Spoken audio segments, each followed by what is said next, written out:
Shalawam, shalawam. Let's wait for them to come in. Let's see.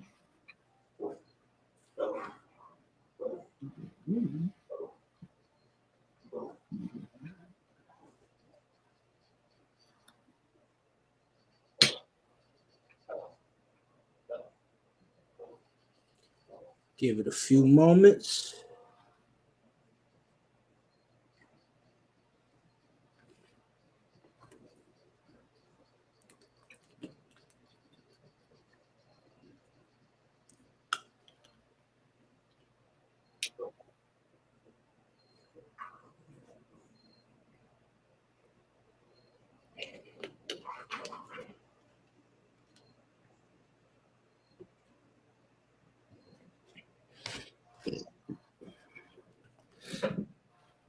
How was your week, other one? Can't complain. Could be worse. You know, I'm healthy. My body's intact. I'm waking up. I'm not in another nation. Waking up, you find out you were Edomite. Damn. Oh, man. Yo, that in itself is too wild. That's Romans 3:2, man. What advantage has the Jew? Much in every way. That's right. Kind, yeah. It's been Shalawam. Shalom. Carlos. That's my brother, man. He's in Minnesota now, but we grew up together. Good brother. So it's up to you, other one. Whenever you're ready to start, we can get started. They can jump on in as they come. Okay. Like the Most High say, build it and they will come, right? That's right. So introduce yourself. All right. So, I mean, as everybody knows that's been on the channel, every time I've done a session or a class, dare I say it had to do with the elements. And today it's in regards to the wind. Before even that even start, can you introduce yourself, brother, so people know? Khan of the one. I'm Ambassador Zion. And I'm Ambassador Yedai Gabar. You're from what city, Lloyd? From Cleveland. And I'm from New York. No matter which corner we're at, Midwest, Central, West, or Eastern, word's got to come out as ordained by the Most High. You know? So, and as I was saying, the topic today is wind and doctrine, right? And from what I've seen from the latter years, especially since I've been upon this earth, and I'm sure you too, Brother Zion, is the fact that as we move forward, a lot of thoughts and concepts start to come out. Some of them go along with the scriptures, some of them go against the scriptures, and some even create their own ideas from scripture and without. And people are being pulled left and right. But as we're going to see from what I've put together, we're not supposed to be pulled left and right. We're supposed to have deep roots in the scriptures and not be moved by whatever doctrine. We're supposed to separate truth from lies and one doctrine from another, right? Can you get me Proverbs 30:4?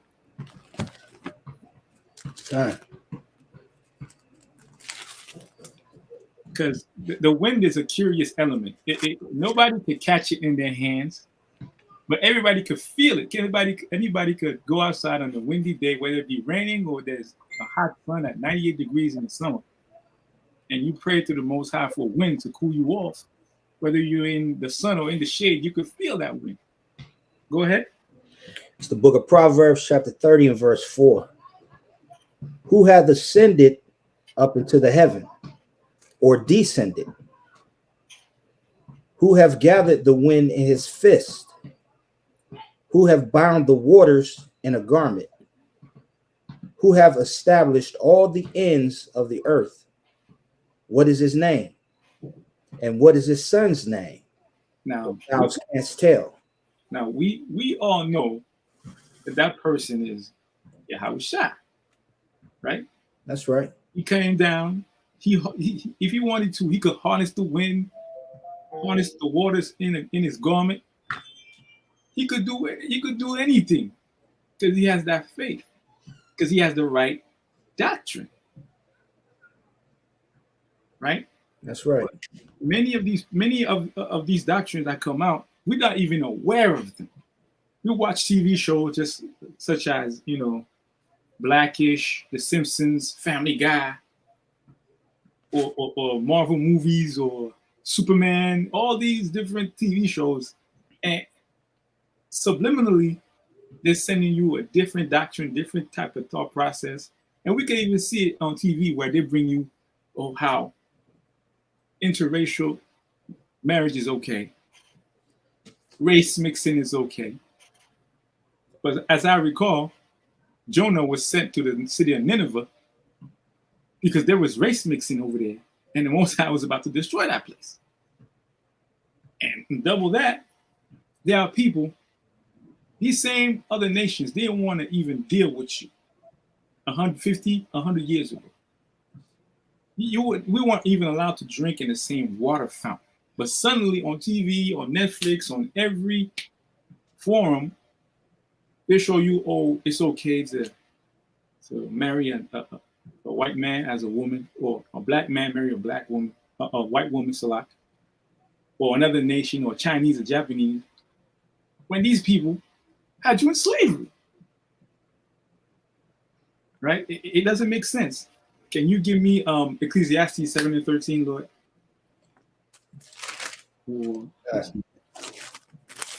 The book of Ecclesiastes, chapter 7 and verse 13. Consider the work of God, for who can make that straight which he hath made crooked? Which hath made crooked. Now we, as a people, we know that when a seed is planted and it grows, right? In the beginning, the wind could toss it to and fro, could even uproot that seed or that small bud or that branch. But as the elders or the men, women of the Lord, we're supposed to protect those seeds that have been planted and grow, right? And make sure that they grow according to the correct doctrine. Because that seed that buds and that little leaf that come out of the ground, the wind, like I said, could create great devastation. It could uproot it, push it to and fro. But if many trees, right, are surround that child or that little seed, it tends to be protected.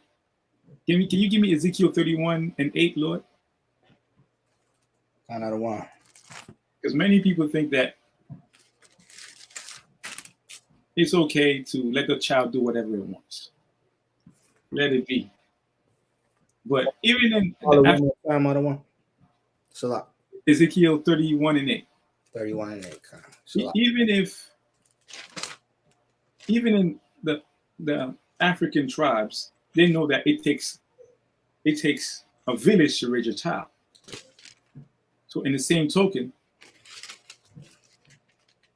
we should not see only the forest for the trees. We should see also, not allow the enemy to come gleaning into our pasture. Go ahead, Lord. It's the book of Ezekiel, chapter 31 and verse 8. The cedars in the garden of God could not hide him. The fir trees were not like his boughs, and the chestnut trees were not like his branches. His branches, his boughs. It's talking about a person, a man. Go ahead. Nor any tree in the garden of God was like unto him in his beauty. In his beauty. Which I shows you that it's speaking about Adam. That's right.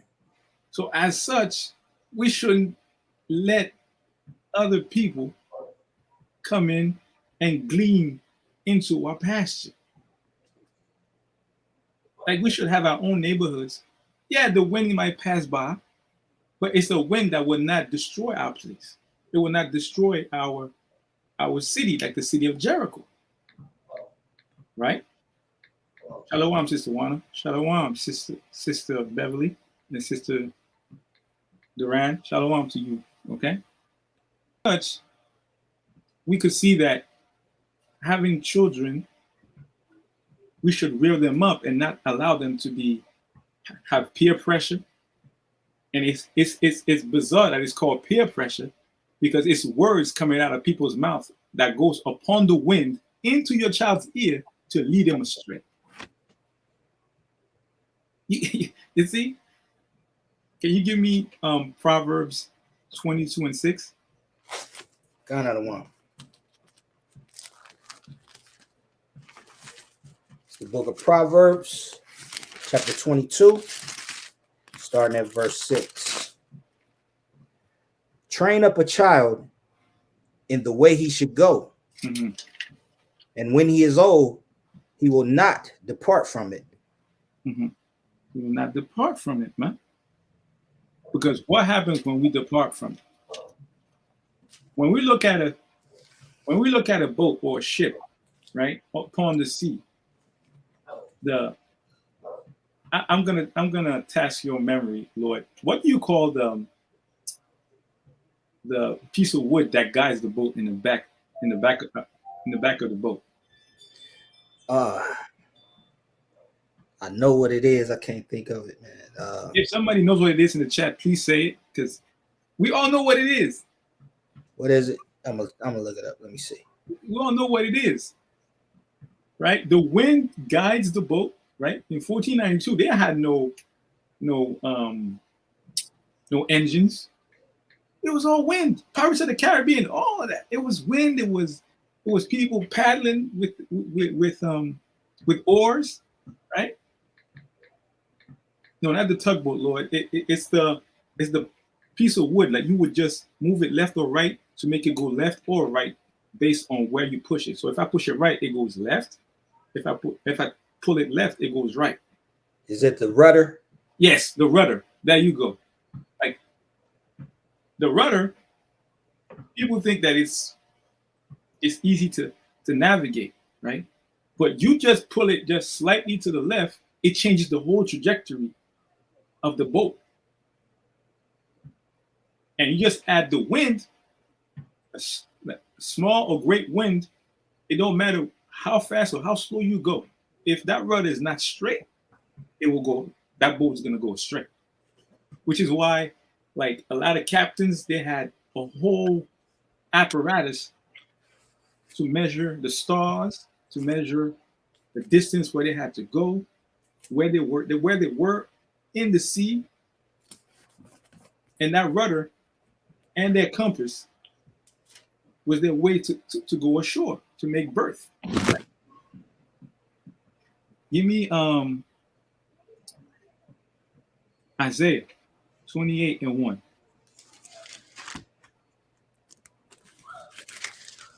The book of Isaiah.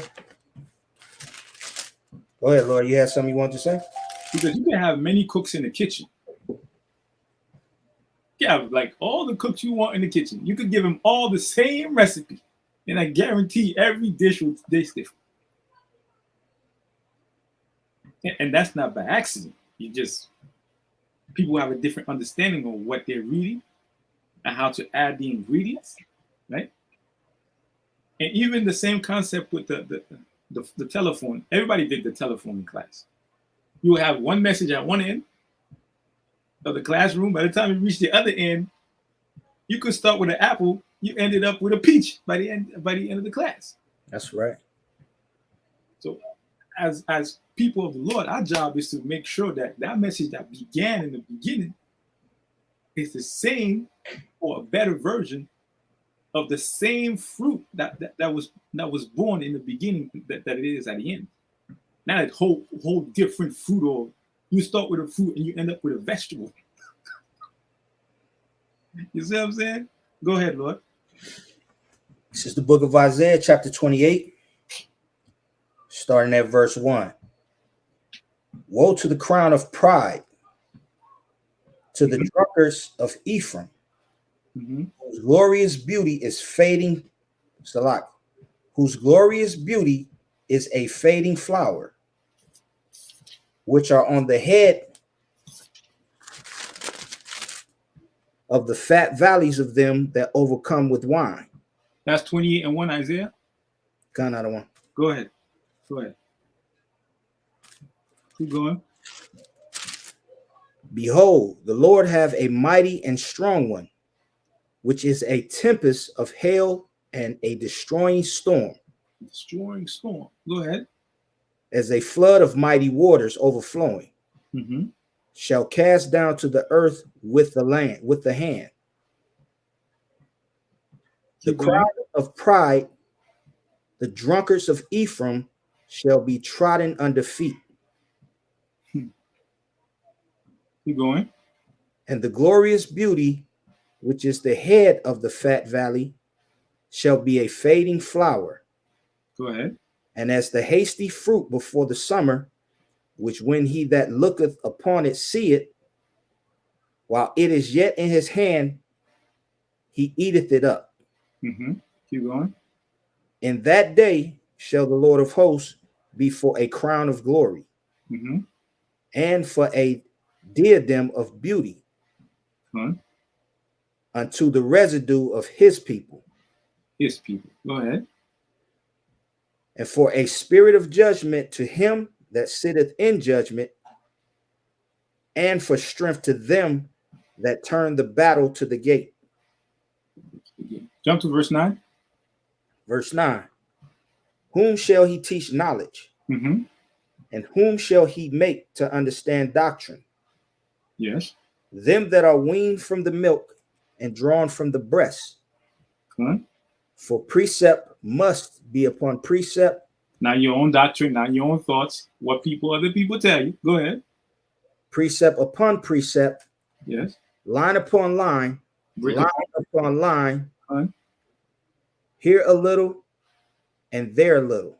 By that we fortify our position in the scriptures so that the winds of so-called change, of so-called the white man cannot come in and destroy your palace, and destroy your place of fortitude. Not a place of solitude. Superman can have that. We want a place of fortitude where we could hold fast to that which is good. How can you hold fast if you don't have a wall to stand upon? And how can watchmen look upon the land and survey their people if they don't have a wall to stand upon? So from words become actions, actions become bricks, and bricks become walls, and walls become fortifications. Just like in the book of Maccabees, when the so-called white man came, what did he do? The first thing he did was go in and set up a fortification, and he became a snare unto us in a place of strength where we're supposed to be at on the top. But we allowed these other nations to come in and tell us it's okay to do this, it's okay to do that. And you go straight. And just like that rudder, you were supposed to go straight, you start to go left. And you find yourself in a whole other place than when you started from the beginning, right? And this is why we ended up where we end up. Give me Baruch 4:1. Kind of the one. Book of Baruch, chapter 4, and verse 1. This is the book of the commandments of God, and the law that endureth forever. All they that shall keep it shall come to life, but such as leave it shall die. Shall die. Go ahead. Turn thee, O Jacob, and take hold of it. Walk in the presence of the light thereof, that thou mayest be illuminated. Give not thine honor to another, nor the things that are profitable unto thee to a strange nation. To a strange nation. Now, the wind is not a bad thing. I'm not saying that the wind is always doctrine, is always a bad thing. Because I'll tell y'all a story from my people, is that one time I was in Haiti, because at that time I was in the world, and the Most High put the spirit of my parents to send me over there, because I was living in Canada at the time. And boy, Lord, Zion, my people, I was going on. I was coming in. I was 15 years old, coming in at whatever time, not obeying my parents, to the point where my parents were divorced. And you know how Israelite parents are. When they divorce, they don't want to talk to each other. But for the first time, my mother called my father. She said, I can't handle him no more. I need you to send him over there so he could taste a bit of bitterness, a bit of hardship. She sent me over there thinking I was thinking I'm about to get a vacation on. I'm about to have fun. I'm gonna stay there for a month and come back. Yo, they got me good, Lord. I'm over there chilling. And I'm like, yo, school's about to start. It's September. And it's like, yo, I'm preparing my luggage and everything. And people looking at me, what you doing, bro? Like, yeah, I'm packing up, leaving. Nah, your parents sent you here because you was too much trouble. You in our hands now. You on us now. You ain't leaving, bro. And lo and behold, I'm in Haiti. I had to go to seminary school, 7-day Sabbath school, Adventist school, which is the closest to Israelite school, basically, because they keep the Sabbath. And I was like, man, they got me good, man. I could have been angry and made a fuss, but I made the best of a situation and learned scripture. And I learned obedience by keeping my feet firm, not be double-minded, not being angry at the situation. So I made fun of the situation. And one day while I'm going on the Sabbath, we're going to play soccer after Shabbat school and studying class and all that. And I look, I see a mango tree. I'm like, yo, Lord, it'd be nice if the Most High could send the wind. You know what I'm saying? And that mangoes start dropping. You know what I'm saying? But I'm like, you know what? If the Most High do what they do. So we go play soccer. We come back. The Lord is my witness. A wind flew. I'm sweating. I'm dripping. I look at the mango tree. A wind flew by. And like 12 mangoes fell. Blah, blah, blah. Yo, we grabbed the mango. Be like, yo, Most High God, I thank thee. We ran, Lord. We like, yo, I ran, Lord. So I ate so many mangoes. I think that my stomach got cleaned up, Lord. Stomach got cleaned up. So all that to say that the wind is not always a bad thing. It's just the voice that carries those precepts. And what those precepts bring might be bad. Can you give me Ecclesiastes 10 and 20? Kind of one. It's the book of Ecclesiastes, chapter 10 and verse 20. Curse not the king. Mm-hmm. No, not in thy thought. And curse not the rich in thy bedchamber. Mm-hmm. For a bird of the air shall carry the voice, and that which have wings shall tell the matter. Shall tell the matter. Now, where do birds land most of the time? On another branch. Another branch, right? Now, keep in mind, does anybody know what the cuckoo bird is?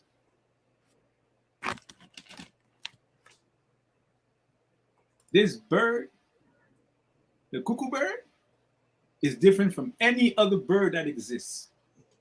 On your own time, I would request, Babu Kasha, that people look up the cuckoo bird. The cuckoo bird, what it does is, it flies from nest to nest, right? And it lays an egg in another nest, another species nest with its own birds. Like that means that if I'm a turtle dove, God forbid, the cuckoo bird will come in my nest and lay its own egg. And that egg will hatch and it will push out all those other birds, those eggs out of the nest. Now, the turtle dove will come back to the nest, right? And will believe that that cuckoo bird is his bird. The only one that's left because another predator came. But lo and behold, it's not another predator that came from the outside. It's the cuckoo bird that laid that egg in that nest that pushed those other eggs out, that killed these other eggs, right? These other babies. And it's being fed by the turtle dove itself.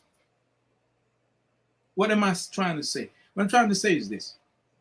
There are people, they come to you with doctrine and thought processes that they implant or incept in your mind.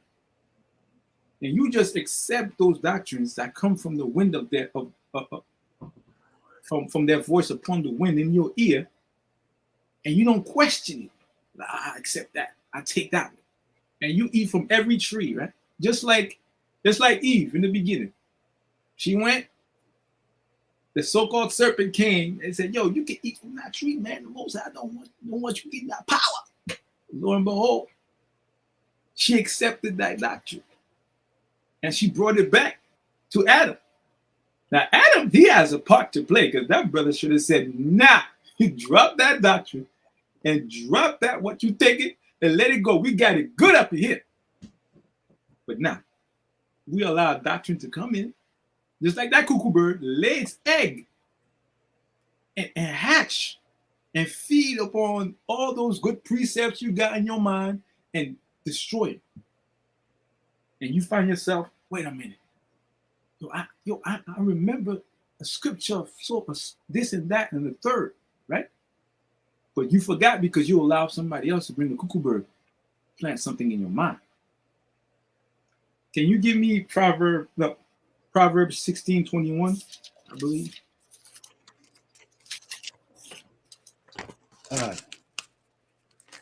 Book of Proverbs. So like, wait, let me see. No, Ecclesiastes 16:21. Count out of one.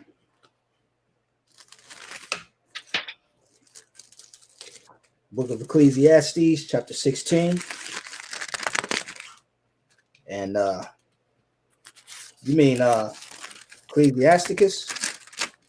Yes, Ecclesiasticus. Okay. Book of Ecclesiasticus, Sirach, chapter 16. I'm going to start at verse 21.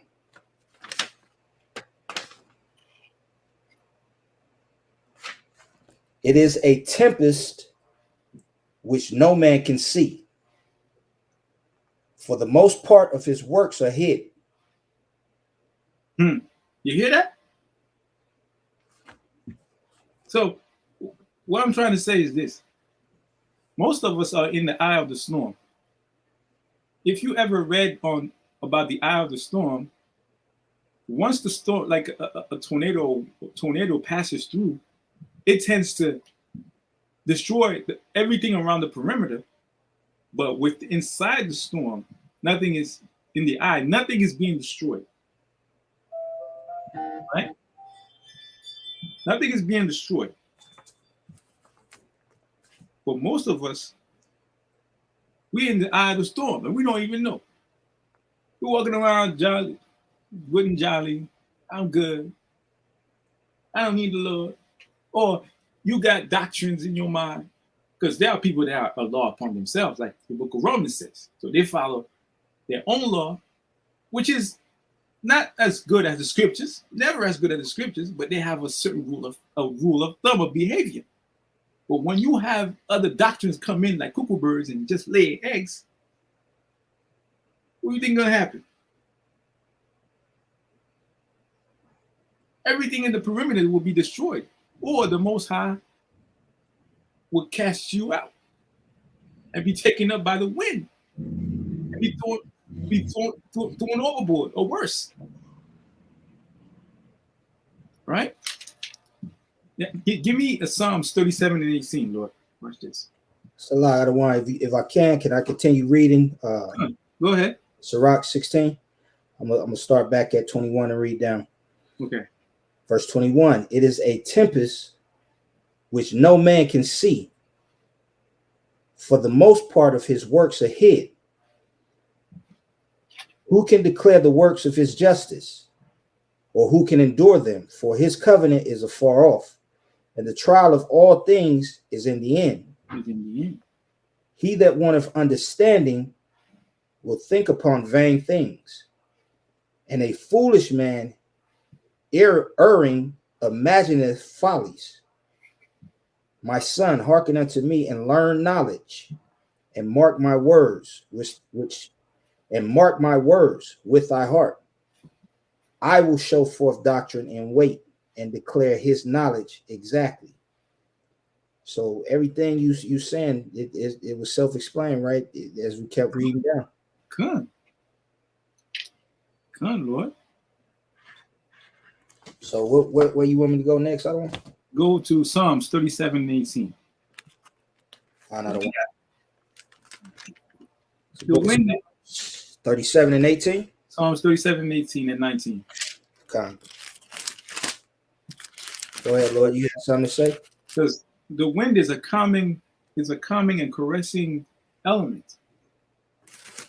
The Lord will hold, because we don't see it, we think that it's not that damaging unless you're in a mountain and there's an avalanche, or you're during a tropical storm, or you're at sea and you're being tossed around on a cruise ship, thinking that the boat is way too heavy and the wind can't affect you.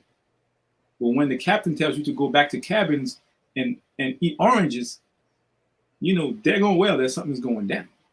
Go ahead, Lord. It's the book of Psalms, chapter 37, verse 18. The Lord knoweth the days of the upright, and their inheritance shall be forever. Mm-hmm. They shall not be ashamed in the evil time, and in the days of famine, and in the days of famine, they shall be satisfied. But the wicked shall perish, and the enemies of the Lord shall be as the fat of lambs. They shall consume into smoke. Shall they consume away? What happened to smoke? Isn't that carried away by the wind and disappears in the dust? That's right. Come on, man. Now give me Ecclesiasticus 21 and 3. Another one. It's the book of Ecclesiasticus, chapter 21, verse 3. All iniquity is all iniquity is as a two-edged sword. The wounds whereof cannot be healed. Cannot be healed. Now, we know we could heal the body, right? But I'm going to ask a question. If you commit a sin, can you forgive yourself? According to psychologists, you can't do that. Only the Lord. And it's right, because only the Lord can forgive you. You don't know what's on your record. You'd be like, yo, because the Most High say, basically, if you ask for forgiveness and you're contrite according to Psalms 51, right? He might blot out that sin. But you can't go up there and say, Most High, can I see the books? Come on, man. Who can go up there and say, Most High, I want to see the books. I want to see if I'm cleared, if I'm good. No. You got to, the scriptures tell you, every time you sin, you got to seek him 10 times more. He'll forgive you. But if you're contrite, but there are people out here, they're not contrite. They're not in that spirit of saying, man, I went off. You know what I'm saying? Just saying that, it shows being contrite. Man, I went off. No, I did this to that brother, I went off. I did this to that sister, I went off. And now you did half the work. Now you go over there and you say, yo, sister, brother, my bad, man. one-on-one. He said, my bad, man. I want to know. He said, and that's powerful right there. And that, I believe, does more work for our nation to have somebody forgive you for your mistakes than going out there and, just do it as thou wilt, or speaking your own mind, or saying doctrines and you going left and right, and our brothers going in whichever way you don't care because you on the boat early morning drinking alcohol. What's so crazy about that? I don't want our people, man. We so prideful that before we would even go back and apologize for our wrong, we just stop talking to the person. And the weird part is, the most perfect time to say you're sorry is when it's being done, or the next 15 minutes. Because as you basically are digging a trench to protect yourself from saying sorry, you're digging a trench, you're digging his trench too. Accountability. You won't say sorry. Accountability is something else, bro.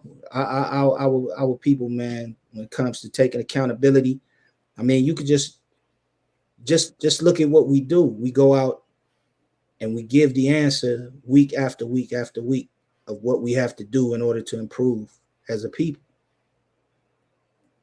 But the reason that I think that one of the reasons why a lot of us don't want to hear the laws of the Lord is because we don't want to hold ourselves accountable.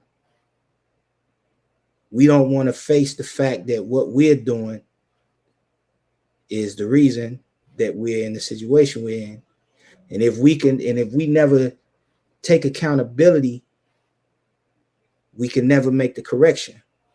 And that's when the enemy can come in our garden and take our fruits and claim it as theirs.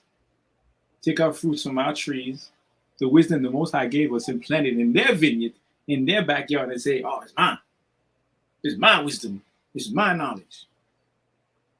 And people, like a lot of these nations out here, they know.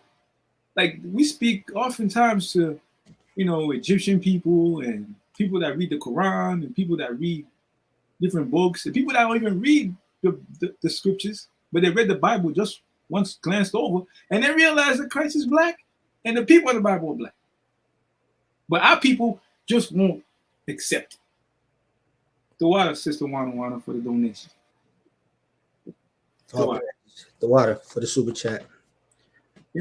Our people, man, we just I don't know how to want it's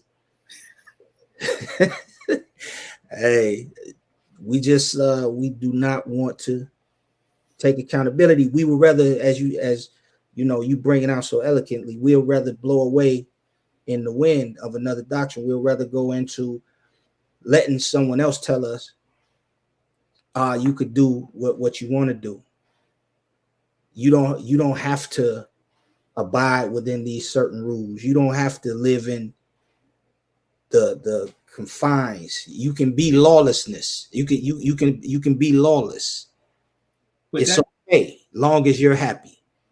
And that's weird because even the animals are in order, Lord. God. The animals are in order. They know when they're supposed to get up and eat, when they're supposed to have the best chance to hunt, where to go to catch a deer or to get grass, what season it is to eat what fruit. Even the elephants travel from one end of Africa to the other end because they know what they're going to find when they get there. That's right. But our people are stiff-necked and hard-headed and adamant as flint. Like, yo, I'm saying, nah, man. Yo, my forehead against your forehead. You're like, word? Yo, but our people don't understand. It's not just my forehead that's here, man. It's generations of foreheads that came together under the Most High to write these scriptures for me to come before you to help you understand. But you want to bang heads with me like a ram, two rams on a bridge. We're going to fall in the pit. But that's okay. I'm gonna fall with you. I'm gonna fall with you. For you, if I have to fall with you to understand, and so be it. But I can't let you down because you're my people. Right? And these are short stories. It's about two rams, right? One come on the east end, the other one is come on to go on the western end, right? And they go on a log, just like in the first movie, The Predator. They go on a log or a tree that was cut down to cross a bridge, and they get to the middle of the bridge, and they're like, "Yo, let me through! Now, let me through! I'm going through!" And they banging heads. They're banging heads. They're banging. Yo, you gonna let me through, man? You gonna let me through? And one ram said to the other, "You gonna let me through?" And they bang heads so much, the log start to roll, and they both fell into a ditch. And it's like, why you have to compete, man? Just, brother Zion, you want to pass? Let me back up. You go through. After that, I'm gonna get on the bridge and I'm gonna pass through. Nah, yo, we should have a competition about who. Yo, let me pass. I'm gonna let you pass through. No, brother, I'm gonna let you pass through. No, I'm gonna let you pass through, Lord. Now you let me pass through. You know what, man? Let me trade some peaches for some apples. How many apples you got? Oh, I got 9 apples. Oh, I got 10. You gotta let me. I'm gonna let you through. You know what I'm saying? And you go like that, Lord. You know what I'm saying? Just like the sisters, like Leah and Rachel. What did they do? Leah wanted to have one night with Jacob, right? Said, yo, you know what, man? I'm going to give you my mandrakes. You want my mandrakes? Rachel wanted the mandrakes. You want my mandrakes? Yeah, I'll give you my mandrakes. But I want one night with Jacob. She did it in righteousness. She didn't do it to bum heads. You want something? I want something. I'll trade you for it. But our people, nah, I'm not going to give up my square. And they're not going to give their square. It shouldn't be that hard, man. It shouldn't. Can you give me Ecclesiasticus 22 and 2? Count out of 1. It's the book of Ecclesiasticus, chapter 22 and verse 2. A slothful man is compared to the filth of a dunghill. Every man that take it up will shake his hand. Go ahead. An evil-nurtured son is the dishonor of his father that begot him. And a foolish daughter is born to his loss. All this because as parents, we don't teach our children the right way to do things. We slack while we're on the boat, right? We don't hold fast to that rudder, man. Like, yo, the wind is going that way. Don't move so much the rudder. Move the sail. The boat is going in one direction. We're not changing direction, right? We're going straight. But the sail, we can move the mast. We can move the sail, man, to match the wind, to push us, propel us in the right direction. But we got to have a discerning eye with the scriptures to say, yo, the wind is coming from the northeast. Let's move the sail this way to go straight. Let's not move the rudder. No, move the sail, Lord. Because the rudder, we're going into righteousness straight, man. We're going straight for the mark. We're not moving the rudder. We're moving the sail, Lord. That's what we're about. We're supposed to plant a tree behind the waters of wisdom. Like last week, I spoke about the wellspring of wisdom, which is why the Most High told us we should sit down at the feet of the elders. They have the wisdom that we need. This is where the wellspring is. You're supposed to sit down there and let the wind of wisdom of what they speak of within years of experience reach your ears and sit there and be like, damn, well, that's heavy. Where you get that from? Well, that's from the scriptures. Go there, go here, go there. And you get an understanding. You're like, damn, those men will be on our time. And you grab the scriptures and you get an understanding and you start to write your own little poems, your own little thoughts, and you get an understanding that you could transfer to your own children as a father's inheritance to his children's children. Right? It's not necessarily money. Sometimes it's just, son, the principal thing is wisdom. What do you think, Lord? Kind of, I agree 100%. But our people, everyone wants to be the captain of the boat. There's only one captain, that's Yahushua. And Yahushua will decide for himself who's first mate. You know what I'm saying? That's right. We just swashbucklers on this boat, man. We just, yo. Even David said he'd be a dog walker in the kingdom. But brothers will tell you, they will mop up the deck to be on that boat. God. They will mop up the deck, Lord. Like, yo, they be singing while they mopping. Yo, I mean, y'all was trying, man.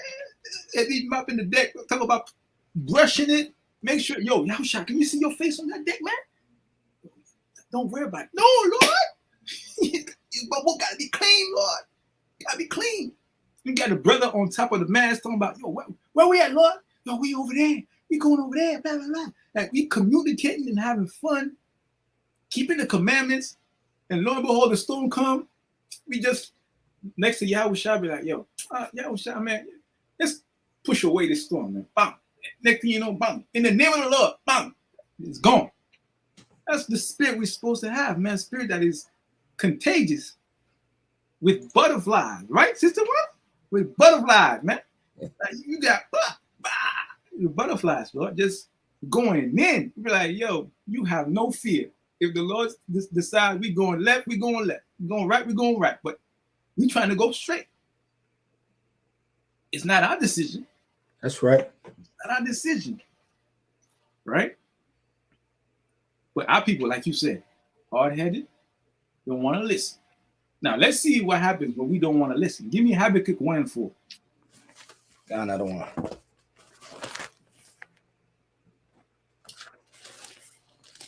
It's the book of Habakkuk. Find these small books. Chapter 1 and verse 4.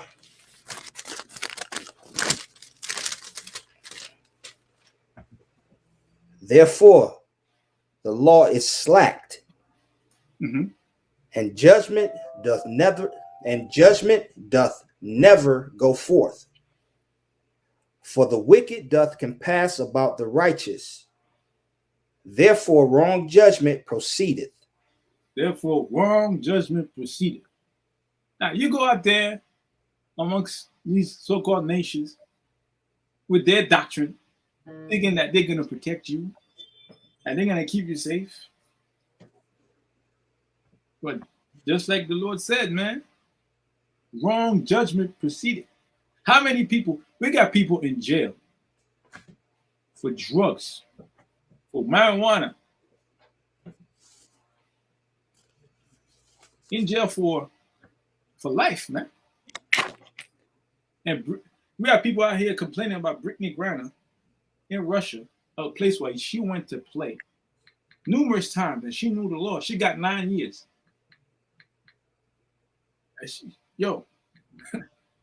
She got off light, and she might even. They're talking about doing a prisoner exchange. So now, if they exchange her to come back here, you think she's gonna do some time over here? Nah. As usual, they're gonna make her work it off. You're not gonna have her go to jail if she come back here. You're gonna work it off. You're gonna take a pay cut. Yeah, you're gonna work it off. You know what I'm saying? You're gonna garnish your pay. You're gonna garnish your checks. They're gonna do something to it. They're gonna be a penalty. Because these nations, these Edomite nations, they have deals they have going on, for sure. But we got brothers that were put in jail by Kamala Harris, and they're still in jail for petty crimes, man. And the drug is legal now, but they're still in jail. That's right. Not to say that the crime is okay. According to the laws of God, you're not supposed to pollute the temple. But the punishment should at least fit the crime. It should justify going to jail. You know what I'm saying? Give the brother 3-5 years. You know what I'm saying? But no, you put him in jail for for life. And that I find that to be egregious, if I may say so. You know, you have something to bring, Lord? Now I was just thinking about what you were saying, you know, as far as Brittany Griner. That situation, it's a lot of different opinions on it. Mm-hmm. You know, my opinion, I you know, the laws are different elsewhere than they are here in the United States. I mean, you just think about it. If we were in our kingdom, any type of let's say any type of, you know, homosexual activity, that would be pretty much punishable by death, right? But here in the United States, it's legal to marry and also adopt children. So can I look at it as over there is too much time? I would say because over there, those are the laws of their land. Good.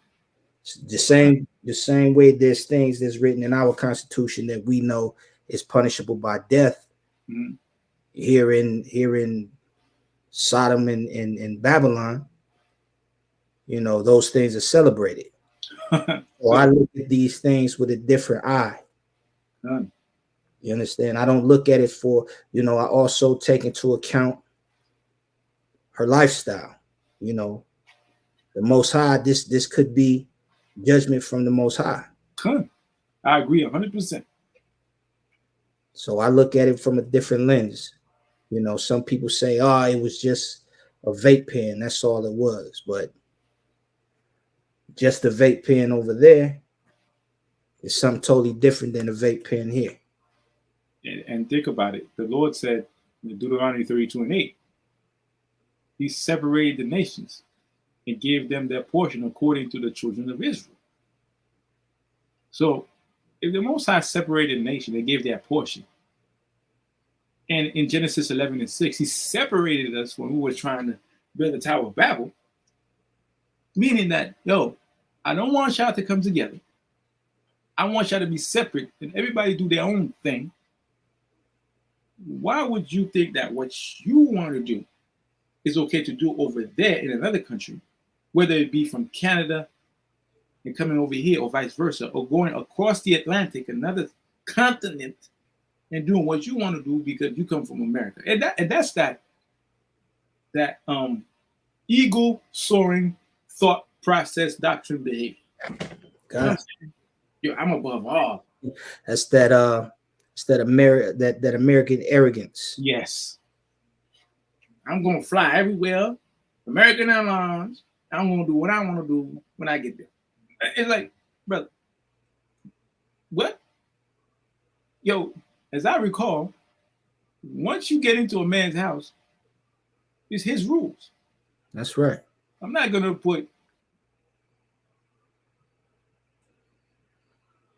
dirty boots in the I'm not gonna put dirty boots with manure on my feet and go to another man's house and stop around.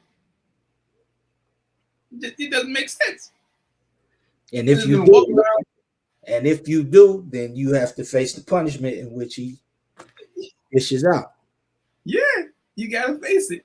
Now, if there's exigent circumstances, that brother's gonna understand.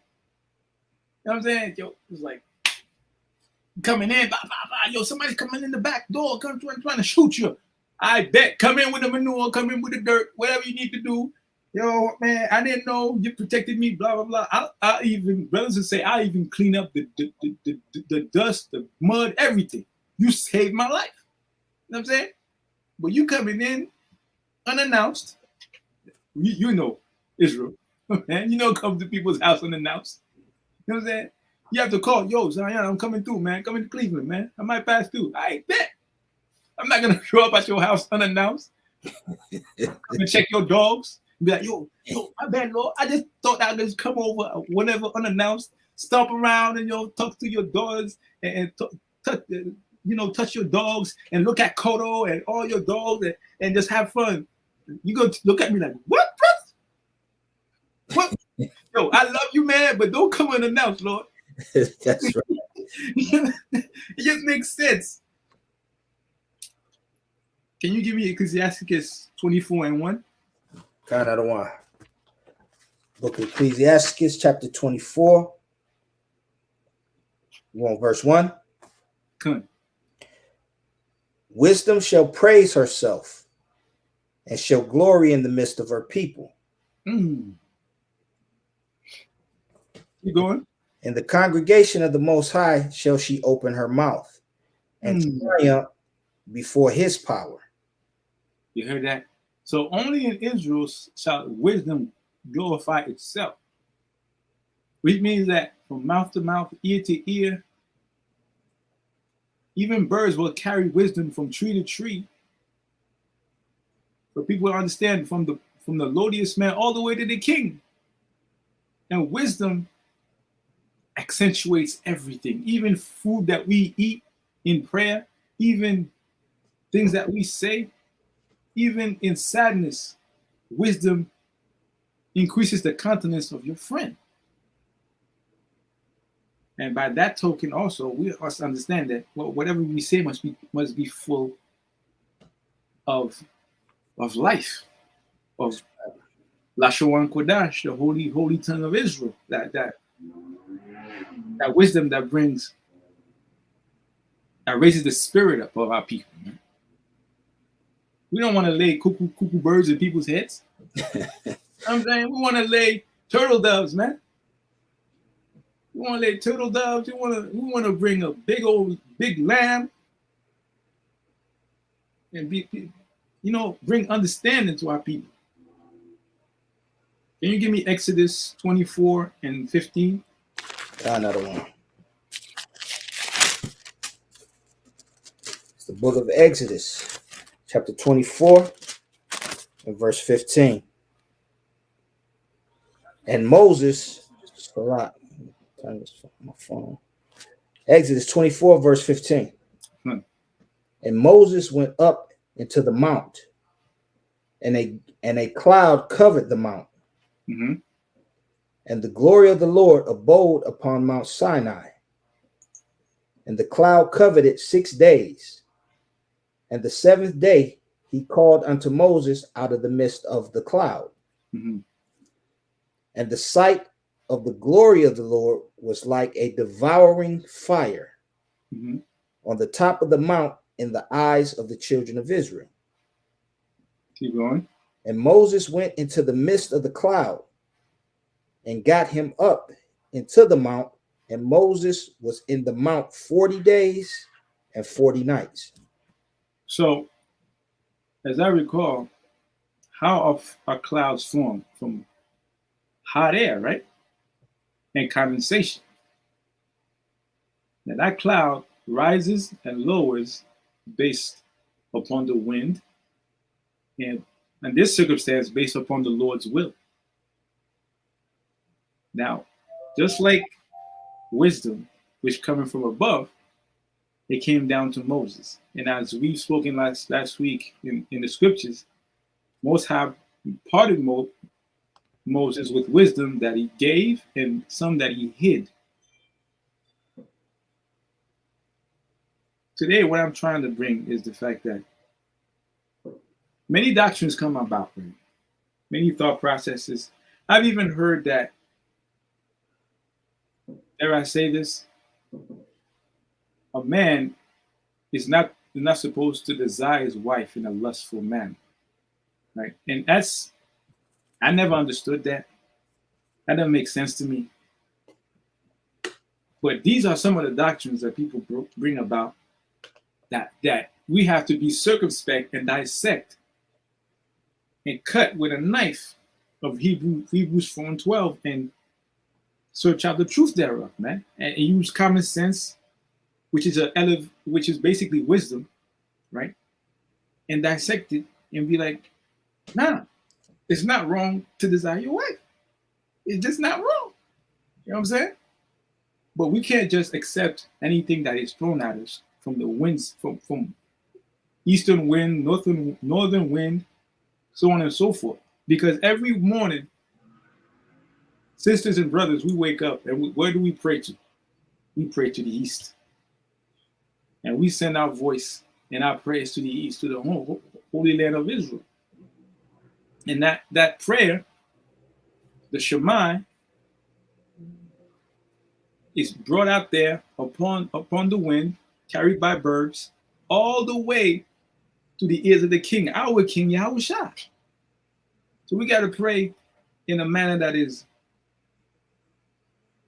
bestowing humility, wisdom, understanding, generosity for our people, and non-selfishness in any way. That's what I'm trying to say. I mean, it's pretty. I'm trying to make it as simple as possible for our people to get. That's all. God, I believe you accomplished that. And can you get me the last verse? Psalms 1 and 3. Count out of 1. Book of Psalms, chapter 1, starting at verse 3. And he shall be like a tree planted by the rivers of water, that bringeth forth his fruit in his season. Mm-hmm. His leaf also shall not wither, Mm-hmm. and whatsoever he doeth shall prosper. Shall prosper. I mean, your roots are deep in the earth, and you are absorbing waters of wisdom. Your leaves never wither, right? Everybody that has known you, that has gotten wisdom from you, which was bestowed to you from the Most High, Yahushua, they eat from him. They eat from it every day by keeping that wisdom in their minds at all times. You know what I'm saying? That's right. You know what I'm saying? So give me Ephesians 4 and 14. Count out of 1.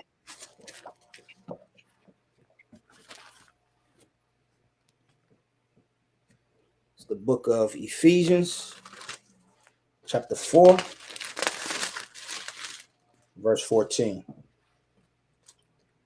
That we henceforth be no more children, and tossed to and fro, Come. and carried about with every wind of doctrine, by the sleight of men and cunning craftiness, whereby they lie and wait to deceive. Wait to deceive. But Thank you, Sister Beverly. Keep going. But speaking the truth in love may grow up into him in all things, which is the head, even Hamashiach Yahushua. Even Yahushua. Hamashiach Yahushua. I mean, that's beautiful, sister. That's beautiful. You know what I'm saying? So you gotta be firm, man. Hold fast to that which is good, man. Plant them feet deep in the earth, deeper than what's his name? That Edomite in Die Hard, man. He got off the plane, he was digging his feet in the carpet. I want y'all to dig your feet even deeper than that, man. Dig it deeper in the soil. You know what I'm saying? You get off the plane, you thank the Lord. You pray to the Most High. You know what I'm saying? Granted, as history has showed us, no plane has ever crashed on Israelite soil. You know what I'm saying? South America, no plane has crashed down there. In Haiti, no plane has crashed down there. You know what I'm saying? Got Israelites on board. You know what I'm saying? Most High be seeing that sticker on that plane, Israelite on board. You know what I'm saying? They're gonna crash that plane, but we get hit by earthquakes and mudslides and storms and hurricanes. Yeah. Hurricane season. Most High looking at us like, you're not gonna listen, huh? I'm gonna beat you down. You know what the scriptures tells you that he's gonna visit the earth with tempests. That's another win. But what do we want to do? We want to continue to stay in idolatry, and we want to give a credit to Mother Nature. When in Genesis 2, the Most High made us from the earth, that he tells you that took you from the earth, I shaped you in my image, and I want you to look a handsome brother, handsome sister, with your beard on, you know what I'm saying? With your natural hair, not because products are not good for your hair. I want to see sisters use products, that's fine, but products that are made from natural ingredients that will not be harmful to your hair, man. And besides, yo, Zion, have you ever seen sisters with more beautiful hair than our sisters? Come on, man. Come on, man. They even said, and back in the day, they even said that when they saw sisters with their hair fro, they thought it was a halo, man. Because the way that the light would hit it, they're like, yo, that's not a halo? Yeah, Lord. Our sisters want to use chemicals and those and wear blonde wigs, and we ain't even got brethren putting on blonde wig, coloring their hair pink, blonde. These brothers got extensions. They got braids now, man. What's going on, Lord? I mean, got extensions. when you think about it, when you just look at the creations of the Most High, you know, when you look at the forests and the trees and the flowers and the plants, they all grow upright. Yes. And when you look at our hair, how does it grow? It mimics the same pattern. It grows upright. Current. These other nations, what do? Their hair grows, it lays down. It lays down. It's weaker. Think right? about it. If you strong, you're gonna stand up. If you weak, you're gonna do what? You're gonna lay down. You're gonna lay down. Imagine, the Most High created everything for a purpose, right? Every animal, every creature has a specific purpose. Now, the Most High said, in scriptures it says that the Most High is a man of war. Now, you look at the men, we're not encumbered by long hair, having to tie it down, or we could go to war with our afros and still tear it up. It won't get in the way. It will not get in the way. Matter of fact, in many instances, you could use our hair to start fire, right? You could use our hair to clot blood, to stay warm. Your wool is the most perfect fabric. Okay. People think that when you have a wool sweater, you fall into cold water in the Arctic, you're supposed to take it off. No, that's a mistake. You're supposed to keep it on. That wool sweater will dry faster than your cotton pants. And it will keep you warm while you're wet. Most High said, he said, nah. You see that? You see Adam? You're going to be different from all these others. And the rib that come from Adam is going to be different from all these other ones too. I want to make him special. But our people say, nah, I don't want to be special. I want to add to. I want to be like Madonna. It's like that Madonna spirit. I want to be different. I want to look like her and not be original. Who is more original than us? Got me there. I mean, a house on a hill cannot be hid. But in a sense, it's a double-edged sword, as the scripture said. Because we're on that hill at the top, we get the first ass whooping. Most High, oh, I see you. I see you, die. You off. Wham. I see you, so and so. You off. Wham. You can't hide, man. You like a blinking light that blinks when there's a problem. And there's a problem. Most High be like, yo, what? How come your die is blinking? What's going on over there? Most High just zooms in. Bang. They're like, no, nah. All right. I know how to deal with that.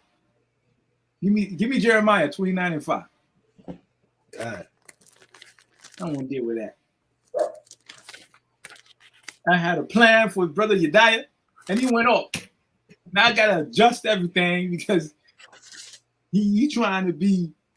He painted his hair blonde. Now I gotta jack him up. It's the book of Jeremiah, chapter 29, verse 5. We'll start at verse 4. Come on. Thus saith the Lord of hosts, the God of Israel, unto all that are carried away captives, whom I have caused to be carried away from Jerusalem unto Babylon. Build ye houses, and dwell in them, and plant gardens, and eat the fruit of them. Take ye wives, and beget sons and daughters, and take wives for your sons, and give your daughters to husbands, that they may bear sons and daughters, that ye may be increased there, and not diminished. And not diminished. And it goes down, it goes from creating a family all the way down to planting and eating and being self-sustaining. And that's what the Most High wants for you, to be self-sustaining and to have your own perpetual life cycle in your family, in your nation. How many years did it take the so-called white man? And still to this day, they haven't created a self-perpetuating energy source that is non-polluting.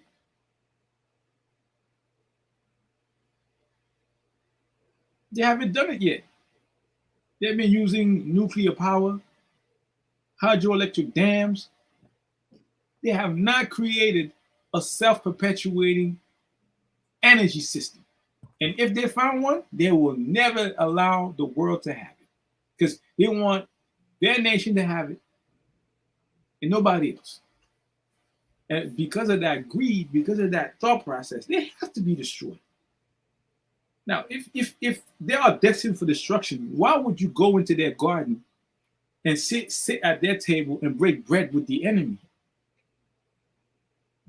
That makes no sense to me. And when I say break bread with the enemy, I mean, even though you're not at their house eating or at a restaurant eating at the same table, if you accept their doctrine in your mind, you're breaking bread with them. That's right. You're breaking bread. Like you breaking bread and you taking that bread that you ate from their table or their thought process, and you bringing it to your own people, your own children. And those doctrines are what? Christmas, Halloween, you know what I'm saying? Valentine's Day, which is the day of the wolf, you know what I'm saying? Then you have Thanksgiving, which is one of the most wickedest holidays. They came over here and destroyed, carried by the wind on boats. They came over here, Christopher Columbus, and they killed Native Americans. They tell you in the history books that they killed every bison that they killed. They knew they would kill the Native Americans, because the bison was all over the land, man. Bison gave the Native American food, clothing, shelter, weapons. That bison had everything that the Native American needed to make it through the winter. And they wouldn't kill just to kill. They would kill it, eat it, use every part of it. The so-called white man came and said, nah, we can't take those Native Americans. We got to kill every bison that we see as much as possible. You have to see the machinations of this so-called white man. The only animal on the planet that kills just to kill. It justifies his existence by killing, by spilling blood. Now, granted, the nation of Israel, we spill blood, but we spill blood for the Most High. We do sacrifices to please the Most High. We have heave offerings, sin offerings, trespass offerings. You know what I'm saying? Got a precept. It's the book of Obadiah. Start at verse 3. The pride of thine heart have deceived thee, that thou that dwelleth in the clefts of the rock, whose habitation is high, and saith in his heart, who shall bring me down to the ground?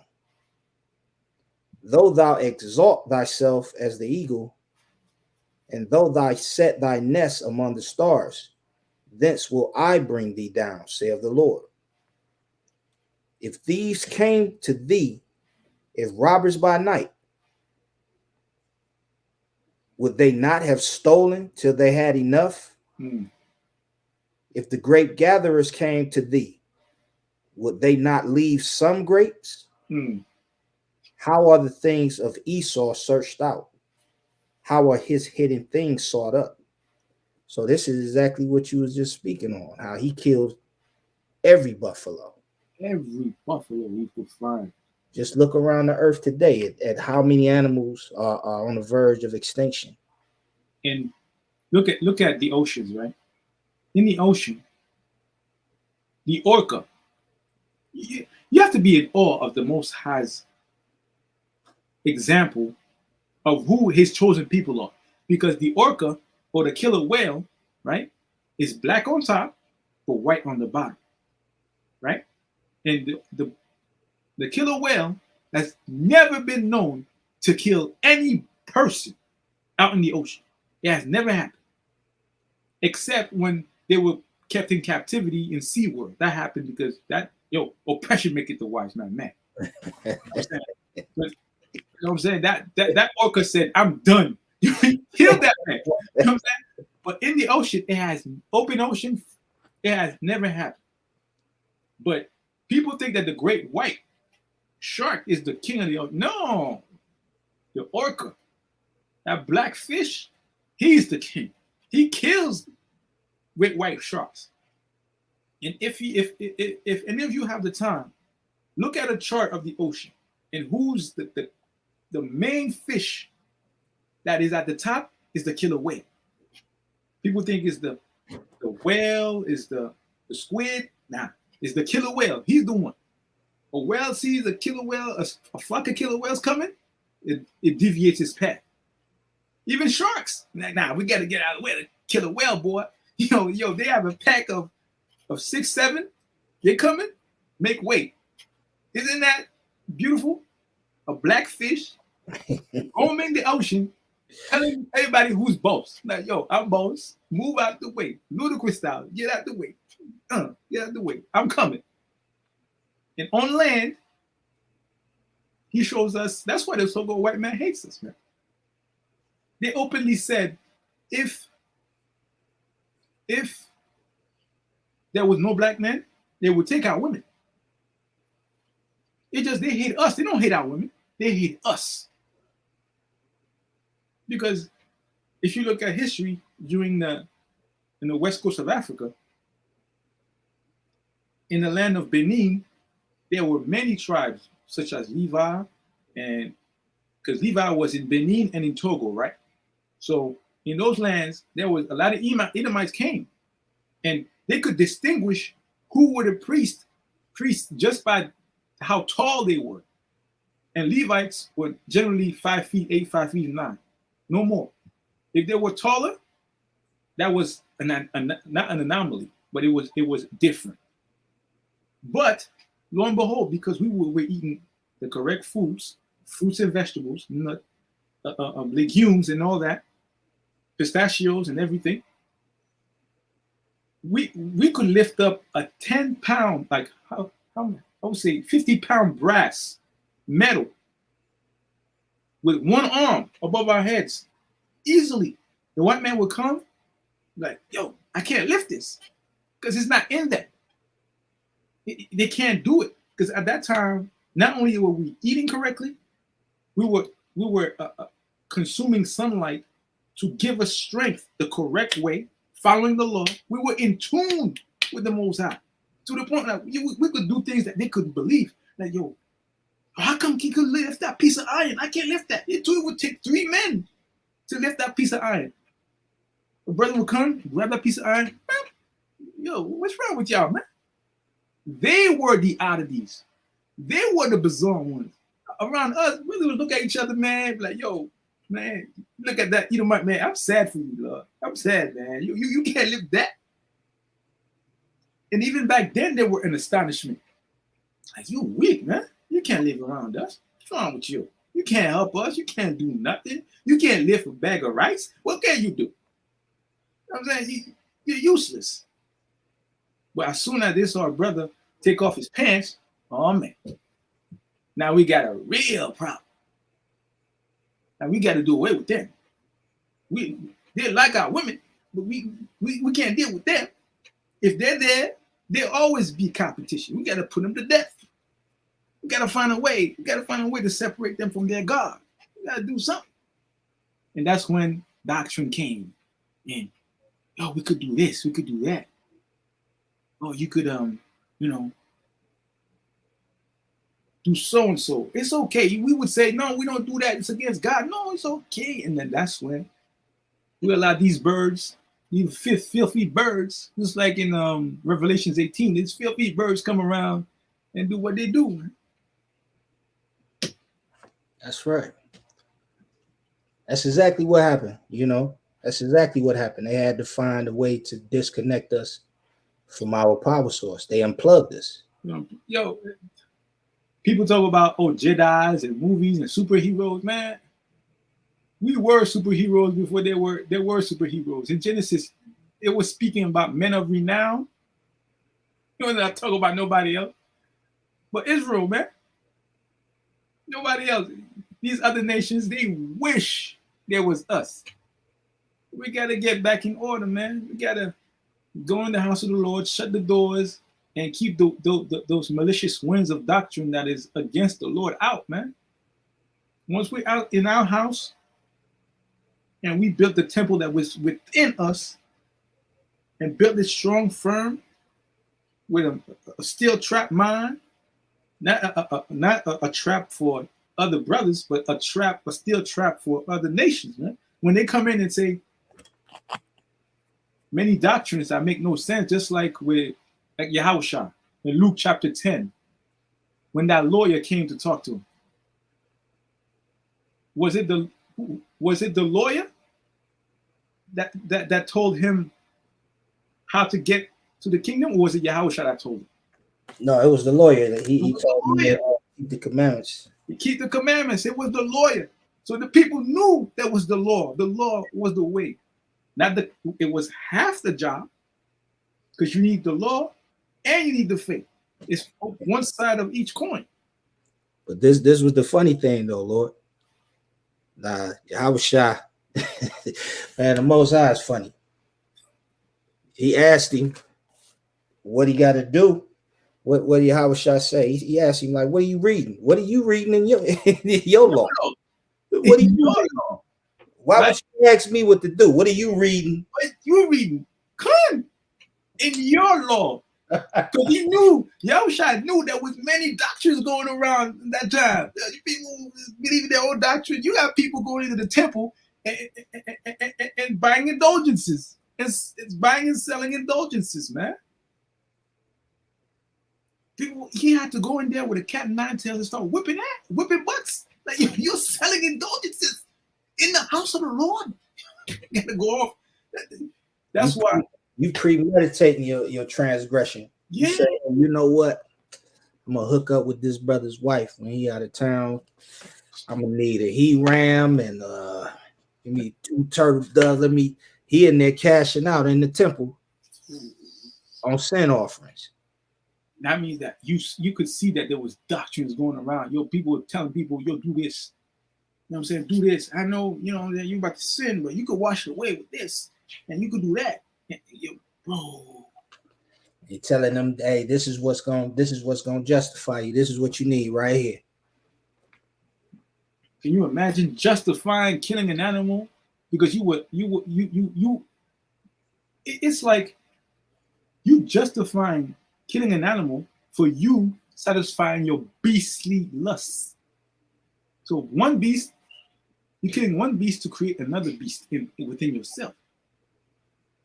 And feeding that line, that ravenous line that's spoken of in Psalms 10, seeking who he may devour. You are becoming Esau. Done.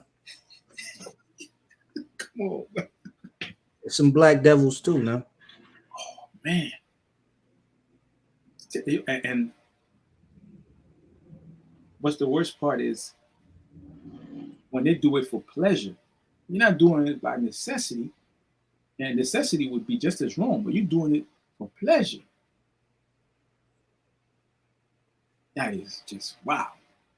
That's why when the Most High gets you, what is there to say? Now, the only thing I can say is, you know, Ezekiel 3:15. You gotta be a watchman and come at you, be like, brother, I gotta stop you for a minute. You backhand me or you push me out the way, but I got my word out. I said what I had to say. You still commit sin. That's on you. It's on you. That's on you. You've been warned. Yes.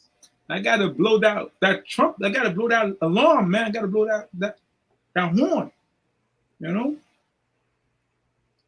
But with that, I gotta say, you got anything to say, Lord? Else to say? I can't add anything, man. You did a wonderful job, man. Beautiful lesson, another one. Throughout, Lord. I hope everybody loved it. I got probably to complete the circle for the course. I have another one coming up. It's probably about faith and the void, basically.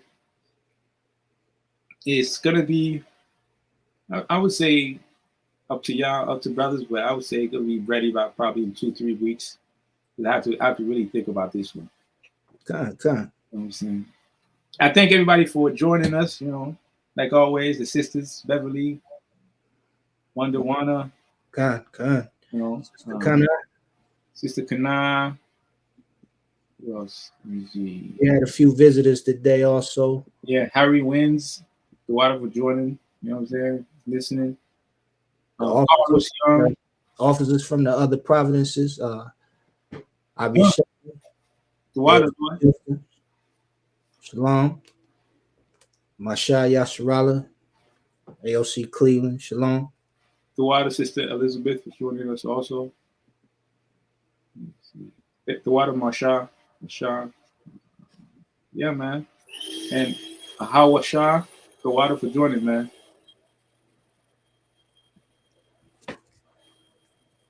So with that, the water. Shalawam. Kwam Yasharala. Kwam Yasharala. We're back here, same station, same channel, Wednesday nights at 8:30. And come on the Q&A on Sogos Sabbath around 12:30, and send your questions to the email below. If you have any questions, just send it there, and then get to them. I'll be shy. Have a pleasure on the Shabbat to answer all questions. And don't forget, we also have the prep day lesson Friday evenings coming out of Chicago with Barak and Yabatazar. Tune in. Those brothers are, solid brothers, very, very knowledgeable.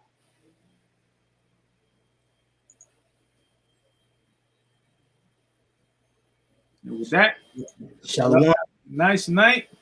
And also, bless y'all. Keep y'all safe from the tempest, from the east, from the all these doctrines. Stay firm in the Lord. Hold fast. Keep that rudder straight. All right? I don't want.